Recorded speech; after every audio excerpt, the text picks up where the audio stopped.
반갑습니다. 말씀과 함께 하루를 시작하는 주님의 백성들을 예수님의 이름으로 축복합니다. 2023년 4월 5일 수요일 오늘 주신 말씀은 마태복음 27장 11절부터 26절까지입니다.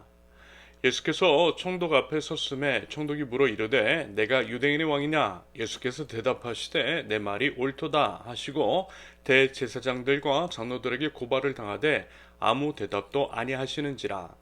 이에 빌라도가 이르되 그들이 너를 쳐서 얼마나 많은 것으로 증언하는지 듣지 못하느냐 하되 한마디도 대답하지 아니하시니 총독이 크게 놀라워하더라.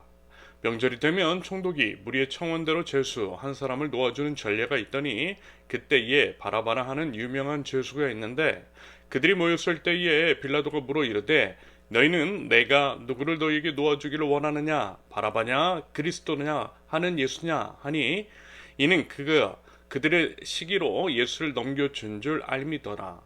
총독이 재판석에 앉아 있을 때에 그의 아내가 사람을 보내어 이르되 저 옳은 사람에게 아무 상관도 하지 마옵소서. 오늘 꿈에 내가 그 사람으로 인하여 애를 많이 태웠나이다 하더라.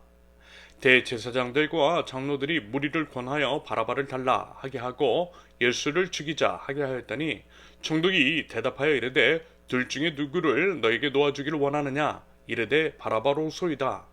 빌라도가 이르되 그러면 그리스도라 하는 예수를 내가 어떻게 하랴? 그들이 다 이르되 십자가에 못 박혀야 하겠나이다.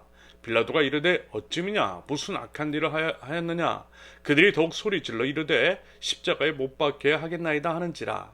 빌라도가 아무 성과도 없이 도리어 밀라니 나려는 것을 보고 물을 가져다가 무리 앞에서 손을 씻으며 이르되 이 사람의 피에 대하여 나는 무죄하니 너희가 당하라.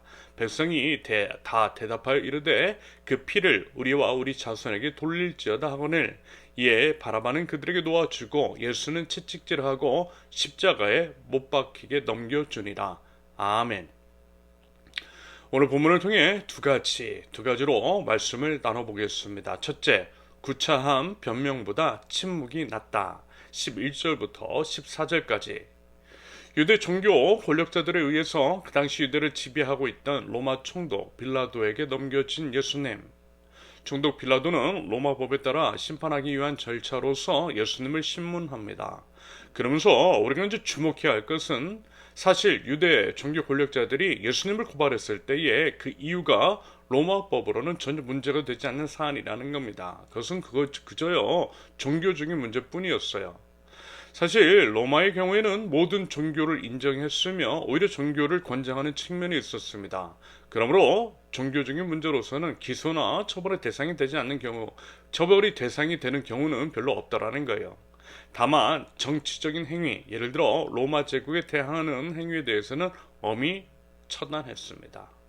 예수님을 고발했던 자들도 이 점을 당연히 알았겠죠. 종교적인 이유를 들어서 예수님을 자신들이 원하는 사형을 받게 할 수 없다라는 것점은 알고 있었고요.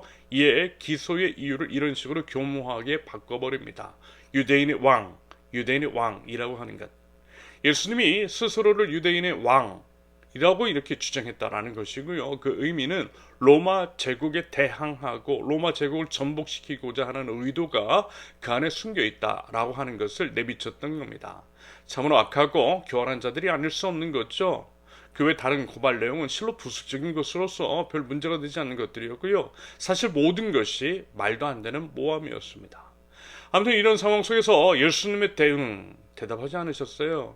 유대인의 왕이냐? 라고 하는 질문에 내 말이 옳다라고만 하셨을 뿐 그 외의 사안에 대해서는 침묵으로 일관하셨습니다.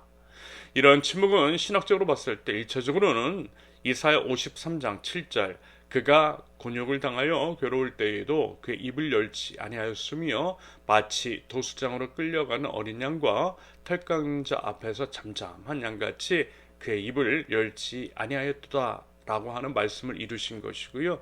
궁극적으로는 십자가 과업을 완수하시기 위한 것으로 해석될 수 있겠습니다. 끝까지 순종의 길을 걸으신 예수님이시라는 거예요. 그러한 순종, 십자가로 인해서 구원의 문이 우리에게 열린 겁니다. 그러면서 이런 것도 있어요. 아무리 이제 변명을 해도 그 어떤 합리적이고 논리적이고 구체적인 증거를 제시한다 할지라도 그들이 듣지 않을 것이기 때문입니다. 그들은요 이미 답을 정해놓고 달려들었다라는 거예요. 아마 이제 이런 것들 요즘 이제 한국 사회의 정치 상황 같은 것들을 보니까 자주 보이는 것 같아요. 그러면서 우리도 충분히 이러한 일들을 당할 수 있다라는 것.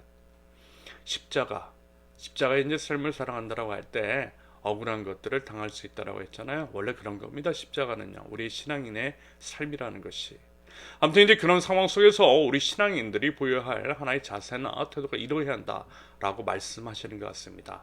침묵해야 한다라는 거예요. 물론 최대한 항별할 수 있는 부분에 대해서는 항별을 하고 감정이 아닌 구체적인 증거와 논리와 합리성으로 대응하는 것이 맞다라고 봅니다. 오히려 교회 다니는 사람들이 물론 이제 늘 그러는 것은 아니겠지만 가끔은 너무 이제 감정적이고 비합리적으로 억지를 부리되 공공의 영역에서 교회 안에서만 우리들끼리만 통용되는 언어와 논리로 대응하는 모습들이 있는 것들을 보았습니다. 여러분 그래서는 안 된다라는 거예요.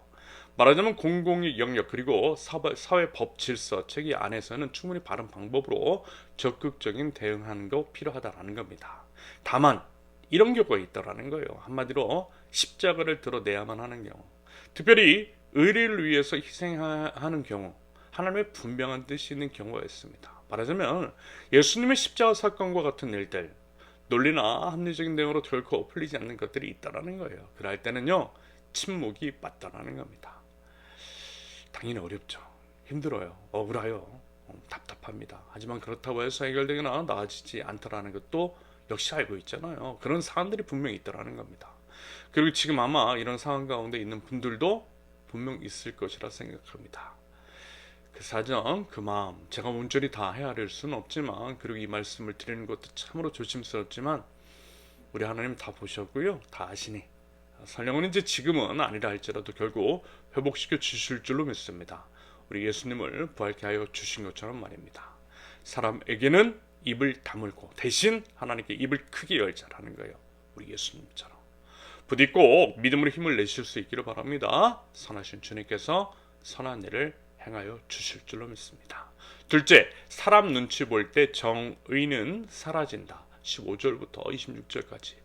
당연히 빌라도도 알았어요. 예수님을 사형시킬 명분이 없다. 전혀 없다라는 것을 말입니다. 그렇다고 다른 작은 죄도 저지른 적이 없다라는 것, 예수님이 무죄하다라는 것들을 다 알고 있었어요.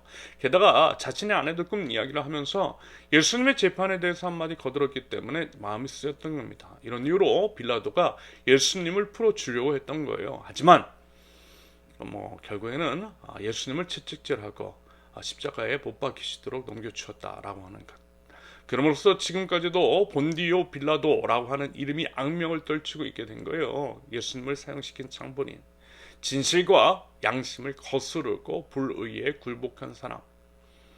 여러분 빌라도가 그렇게 했던 것 한마디로 이제 사람이 무서웠기 때문이겠죠. 양심보다 진실보다 하나님보다 사람을 무서워했던 거예요. 그러면서 빌라도와 같은 높은 자리에 있는 자, 법과 질서를 소유해야 할 사람이 그런 식으로 그릇된 판결이나 행동을 할 때 이 땅의 정의는 훼손되고 그 사회는 결국 심판을 받게 되더라는 것. 결국 망하게 되더라는 거예요. 물론 예수님의 십자가 사건과 직접적인 인과관계가 없을 수 있고 예수님의 십자가 사건 이후 한참 후에 로마 제국이 무너졌지만 로마 제국은 물론이고 그 외에 여러 나라와 도시의 멸망 같은 것들을 보면요. 이런 것들 즉 정의가 훼손되고 그러면서 희생이 된 약자들의 신음이 가득한 것들이 있었음을 그것들이 분명 그것들이 멸망을 초래했다라고 하는 것을 역사적으로 여러분 어렵지 않게 확인할 수 있을 겁니다. 이런 면에서 현재 이제 우리나라가 참으로 우려가 되고 걱정되는 면들이 있죠. 포퓰리즘에 기반한 정치인들, 사람을 두려워하여 정의를 훼손하는 자들, 국민이 아는 권력자의 눈치를 보는 사람들. 여러분 얼마나 많이 보입니까? 이런 것들 예전부터 너무 심각해진 것 같지 않던가요? 이런 부분에 대해서 진심으로 회개하고 기도하며 국민으로서 마땅히 부여된 권리 등을 통해서 이 땅의 회복을 위해서 힘써야만 할 것입니다. 그 어느 때보다 정치적 무관심에 대한 가장 큰 벌은 가장 저질스러운 인간들에게 지배를 받는다라고 하는 말이 가슴 깊이 다가오는 요즘인 것 같습니다. 당연히요, 어느 정당이나 이데올로기를 강하게 주장하는 것은 하나님 나라 백성의 바른 태도가 아니지만 하나님의 정의마저 훼손되고 있음에도 불구하고 그러한 현실을 외면하고 있는 것 역시 성도로서 바른 태도는 아니라는 점 우리 꼭 기억하면 좋겠습니다. 부디 하나님 나라 백성으로서 하나님의 정의가 온전히 실현되는 대한민국 사회가 될 수 있도록 우리 함께 기도하는 가운데에 우리가 각자 안위나 무관심으로 인해 불의를 외면하는 죄를 범치 않는 저와 여러분들 하나님 나라 백성들 모두 되실 수 있기를 예수님의 이름으로 축원합니다. 함께 기도합니다.